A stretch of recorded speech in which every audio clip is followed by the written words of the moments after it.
यांना सगळ्यांना अभिवादन करून या मंचावरून तुम्हा सर्व सांगोलकरांना अतिशय मनापासून नमस्कार. मंचावरील सर्व मान्यवर, उपस्थित सर्व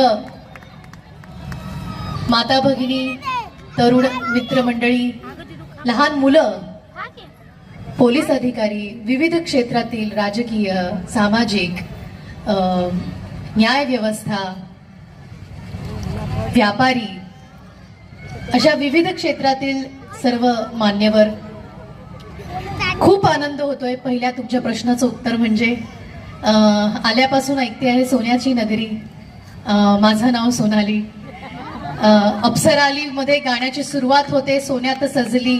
आज असं वाटते खऱ्या अर्थाने मी सोन्यात सजले आहे या शहरामध्ये येऊन आणि तुम्हा सगळ्यांना सोन्यासारख्या माणसांना भेटून खूप मनापासून आनंद झालाय. खरं तर खूप दगदगीचा प्रवास झाला माझा, पण तुम्हा सगळ्यांना भेटून हा कार्यक्रम बघून